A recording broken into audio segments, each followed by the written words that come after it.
അങ്ങനെ ഇന്ന് ചാലശ്ശേരി സരസമേളയുടെ ലാസ്റ്റ് ദിവസമാട്ടോ. അപ്പോൾ അതിൻ്റെ തിരക്കാണ് ഈ കാണുന്നത്. അപ്പോൾ ഒരു ഭാഗത്ത് നല്ല തിരക്കുണ്ട്. അപ്പോൾ ഞങ്ങൾ അങ്ങോട്ട് പോയി. അപ്പോൾ അവിടെ എന്താ സംഭവം എന്ന് വെച്ചാൽ മഞ്ജു വാര്യർ വരുന്നുണ്ടല്ലോ. അപ്പോൾ അതിൻ്റെ തിരക്കായിരുന്നു അവിടെ. അപ്പോൾ ഞങ്ങളവിടെ ബാരിക്കേഡിൻ്റെ അടുത്ത് നിന്നു കേട്ടോ. അതുവഴിയാണ് വരുന്നത് പറഞ്ഞപ്പോൾ എല്ലാവരും അവിടെ തന്നെ തടിച്ചുകൂടി വെയിലും കൊണ്ടിട്ട് മറ്റേ ഹോൾഡ് അറിയൂല് മഞ്ജു വാര്യർ പ്രസിഡൻറ്റിനെ കത്ത് നിന്നൊരവസ്ഥയായിരുന്നു കേട്ടോ. അപ്പം ഈ അച്ഛമ്മ ഒന്ന് മഞ്ജുവിനെ കണ്ടാൽ മതി, ഒരു നോക്കെങ്കിലും കണ്ടാൽ മതി എന്ന് പറയട്ടായിട്ട് ഫസ്റ്റ് വന്ന് നിൽക്കണത്. ഒറ്റയ്ക്ക് വന്നിക്കേട്ടോ മഞ്ജു വാര്യനെ കാണാൻ പറഞ്ഞിട്ട്. പക്ഷെ കാണാൻ പറ്റുമോയെന്ന് അറിയില്ല. പിന്നെ ഞങ്ങൾ കണ്ടിട്ടില്ല കേട്ടോ. പക്ഷെ എന്തുണ്ടായത്, കാത്തു നിന്നവരൊക്കെ പറ്റിച്ചുകൊണ്ട് കാറത് അപ്പുറത്തെ സൈഡിൽ കൂടെ ബാക്കിൽ കൂടെ കയറിയിട്ട് അവരെ അത് കൂടെ ആയിട്ടാണ് കയറ്റിയത്. അത്രയും ആൾക്കാരുണ്ടായിരുന്നു കേട്ടോ.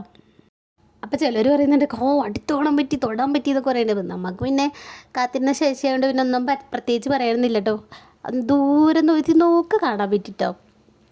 പിന്നെ നമ്മളെന്തിനാ, അവർ നമ്മളെപ്പോലെ മനുഷ്യന്മാരല്ലേ, എന്തിനു വെറുതെ. സിത്താരയുടെ ഗാനമേളൊക്കെ ഉണ്ടായിരുന്നു കേട്ടോ. അപ്പോൾ ഞങ്ങൾ ഇഷ്ടപ്പെട്ട സബ്സ്ക്രൈബ്